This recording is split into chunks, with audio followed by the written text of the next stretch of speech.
ज्ञान, संस्कार आणि प्रेरणेची मेजवानी.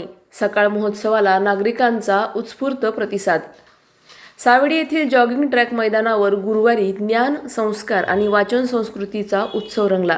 सकाळ माध्यम समूह आणि अहिल्यानगर महानगरपालिका यांच्या संयुक्त विद्यमाने आयोजित सकाळ पुस्तक महोत्सवाचे दिमाखदार उद्घाटन मोठ्या उत्साहात पार पडले. उद्घाटनाच्या क्षणापासून पुस्तकप्रेमींनी मैदानावर गर्दी करत या महोत्सवाला भरभरून प्रतिसाद दिला. डिजिटल युगात माहितीची साधने झपाट्याने बदलत असली तरी विचारांना दिशा देणारे, व्यक्तिमत्व घडवणारे आणि संस्कारांची जडणघडण करणारे माध्यम म्हणजे पुस्तकच. वाचन संस्कृती टिकवून ठेवण्यासाठी आणि नव्या पिढीला पुस्तकांकडे आकर्षित करण्यासाठी हा महोत्सव एक महत्त्वपूर्ण पाऊल ठरत आहे. महोत्सवात शेकडो नामवंत लेखकांची विविध विषयांवरील हजारो पुस्तके उपलब्ध आहेत. लहानग्यांसाठी रंगतदार गोष्टींची पुस्तके, किशोरांसाठी प्रेरणादायी साहित्य, तरुणांसाठी कादंबऱ्या आणि करिअर मार्गदर्शक पुस्तके, तसेच स्पर्धा परीक्षांसाठी उपयुक्त संदर्भ ग्रंथ अशी सर्वसमावेशक साहित्य संपदा येथे पाहायला मिळत आहे. प्रत्येक स्टॉलवर पुस्तकप्रेमींची उत्सुकतेने वर्दळ दिसून येत आहे. महोत्सवाचे उद्घाटन आमदार संग्राम जगताप, जिल्हा पोलीस अधीक्षक सोमनाथ घारगे, महापौर ज्योती गाडे, आदर्श गाव समितीचे कार्याध्यक्ष पोपटराव पवार, महापालिका आयुक्त यशवंत डांगे, नगरसेवक सुरेश बनसोडे, नगरसेविका वर्षा सानप, संपादक संभाजी पाटील आणि सहसंपादक प्रकाश पाटील यांच्या हस्ते झाले. कार्यक्रमाचे सूत्रसंचालन अमोल बागुल यांनी केले. सकाळचा हा उपक्रम केवळ पुस्तक विक्रीपुरता मर्यादित नसून वाचनाची गोडी वाढवण्याचा आणि ज्ञानाचा उत्सव साजरा करण्याचा प्रयत्न आहे. कुटुंबासह येऊन पुस्तकांशी संवाद साधण्याची संधी नागरिकांना येथे मिळत आहे. हा महोत्सव सर्वांसाठी खुला असून जास्तीत जास्त नागरिकांनी सहकुटुंब उपस्थित राहून या ज्ञान सोहळ्याचा लाभ घ्यावा असे आवाहन आयोजकांतर्फे करण्यात आले आहे. प्रतिनिधी स्वामी गोसावी, न्यूज 24 घडामोडी, अहिल्यानगर. मागच्या वर्षी देखील आपल्या सकाळ परिवाराने पुढाकार घेतला आणि पुस्तक महोत्सव हा सुरू केला होता. आताच आपल्या जिल्ह्याचे आवृत्तीचे संपादक प्रकाश पाटील साहेबांनी सांगितलं की मागच्या वर्षी त्यांना थोडं मनामध्ये काय प्रश्नचिन्ह होता की कुठंतरी आता सोशल मीडियाचं युग हे अलीकडच्या काळामध्ये जास्त पाहायला मिळतं, पण पुस्तकांच्या या सर्व महोत्सवाला किती प्रतिसाद मिळेल हा त्यांच्या मनामध्ये थोडा प्रश्नचिन्ह होता. पण मागच्या वेळेचा प्रतिसाद पाहता की त्यांच्या मनामध्ये देखील एक उत्साह वाढला की आपण दरवर्षी केला पाहिजे. आणि ज्या ज्या पब्लिकेशन्स टीमनी ज्यांनी पुस्तकाची स्टॉल घेतली होती त्यांनी मागच्या वर्षी सांगितलं आमचं पुढच्या वर्षी बुकिंग असलं पाहिजे, आणि त्यांनी त्याच वेळेला हे बुकिंग त्यांच्याकडं पॉवरअप केलेलं होतं. आणि म्हणून यावर्षी या संपूर्ण स्टॉलला एक चांगल्या प्रकारे असा प्रतिसाद हा आपल्याला मिळालेला पाहायला मिळतो. आणि मला खात्री आहे की हे सातत्य आपण ठेवलं पाहिजे. वाचक वर्ग आमच्याकडं भरपूर आहे. सोशल मीडिया जरी किती पुढे आला तरी बऱ्याच लोकांना, म्हणजे माझ्यासहित अनेक लोकांना, मग त्यामुळे डांगे साहेब असतील, आयुक्त साहेब असतील, आम्हाला सगळ्यांना रोज सवय की दैनिक वाचल्याशिवाय, बातमी त्याच्यातली वाचल्याशिवाय समाधान मिळत नाही. मग किती टीव्हीवरची बातमी पहा. पवार साहेब स्वतःचा अनुभव बरोबर का साहेब, आम्हाला सगळ्यांना ती सवय. त्यामुळे किती जरी मीडियाचं माध्यम आलं तरी दैनिक वाचणं हे मनाला वेगळं समाधानकारक कुठेतरी मनामध्ये असतं. त्यामुळं आज सोशल मीडियावरती किती जरी प्रत्येकाने न्यूज वाचल्या, ब्लॉग्स वाचले, पण ते काय वाचन आपण त्याला पूर्णपणे म्हणू शकत नाही. तशी तेही लोकांना काही आवडत असेल, त्याच्यात आपलं काय असायचं दुमत नाही, पण वाचन म्हटलं तर त्याला पुस्तक हेच त्याला पर्याय आहे. त्यामुळं आपल्याकडे देखील प्रत्येक व्यक्तीने पुढाकार घेतला पाहिजे. आपल्याकडे जसं आपण शालेय अभ्यासक्रमामध्ये जसं पूर्वी फक्त पुस्तकांचं वाचन होतं, पण अलीकडच्या काळामध्ये ई लर्निंग आलं. सोशल मीडियाच्या माध्यमामध्ये आपण पाहिलं कोविडच्या काळामध्ये विशेषतः की ऑनलाईन म्हणजे शिक्षक शिकवत होते, पण त्याला पर्याय नव्हता.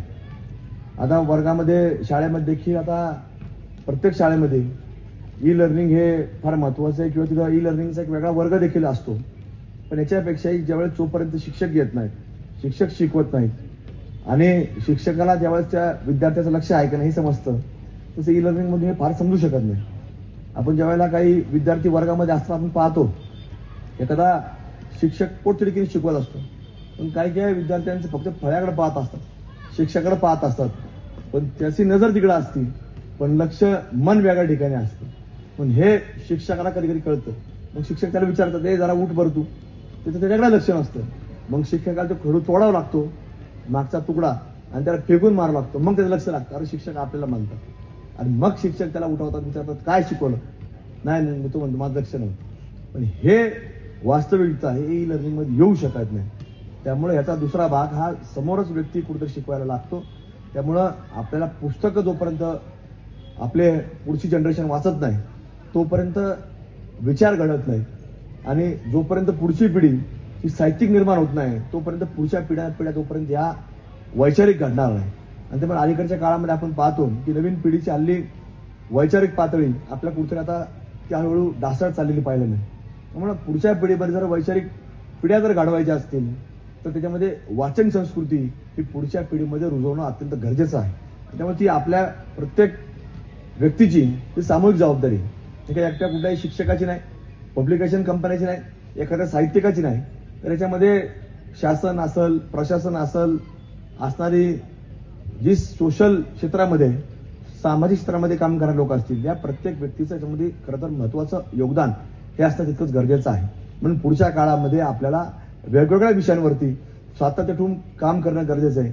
आणि त्याच्यामध्ये सकाळ परिवार इनिशिएटिव्ह घेतला त्याबद्दल दोघांचे मी तुमचे मनापासून या ठिकाणी आभार व्यक्त करतो, तुमच्या व तुमच्या सर्व टीमचे, की अशाच पद्धतीने तुम्ही पुढाकार घेत चाला. याच्यामध्ये नवीन नवीन ज्यावेळेस पालक वर्ग येईल, पालक वर्गांबरोबर कुठेतरी विद्यार्थी वर्ग येईल, तो ज्यावेळेस पाहिल हा एक वेगळा विषय आहे. त्याला लक्षात येईल की साहित्य काय आहे, कारण त्याला शाळेय अभ्यासक्रम सोडून त्याला बाकीचं काही फार माहीत नसतं.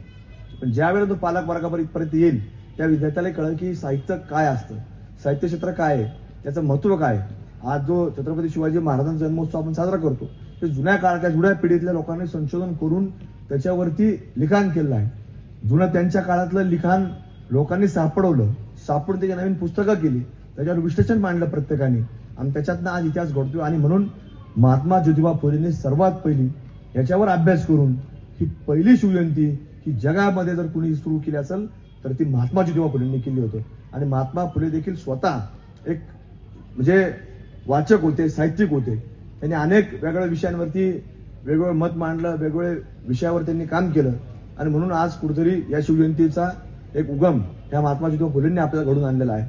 म्हणून हे सगळं करावं लागतं. जसं महात्मा फुलेंनी देखील याच्यावरती बरेच वर्ष अभ्यास केला आणि त्यांचं शिवजयंतीचं तारीख 19 फेब्रुवारी आहे ही महात्मा ज्योतिबा फुलेंनी सापडलेली होती. पण हे सगळं साहित्य हे कुठेतरी एका व्यक्तीला पुढाकार घेऊन करावं लागतं. तसं देखील आपल्याला पुढच्या काळामध्ये करावं लागणार आहे. आज आनंद वाटला की सकाळ परिवाराने लहान मुलांना की बाळगोपांना टाळ वाजवत या ठिकाणी आणलं. त्यांचं देखील एक वेगळं महत्व आहे, कारण महाराष्ट्राची एक वेगळी संस्कृती, एक वेगळी परंपरा की ही वारकरी संप्रदायाची एक वेगळी परंपरा या महाराष्ट्राच्या कानाकोपऱ्यामध्ये आज आपल्याला पाहायला मिळते. आणि त्याचं देखील एक दर्शन या ठिकाणी आज आपण घडवून आणलेलं आहे. त्यामुळं नवीन पिढी इथपर्यंत आणणं, घडवणं हे अत्यंत महत्वाचं आहे. या सगळ्या व्यक्ती पुढाकार घेत आहेत, त्याबद्दल मनापासून या ठिकाणी त्यांना शुभेच्छा व्यक्त करतो. आज चांगला कार्यक्रम आयोजित करतो, त्यांचं मनापासून अभिनंदन करतो. अशाच बातम्यांचा आढावा घेण्यासाठी आजच आपल्या YouTube चॅनलला सबस्क्राईब करा. बातमी आवडल्यास लाईक करा आणि इतरांपर्यंत शेअर करा.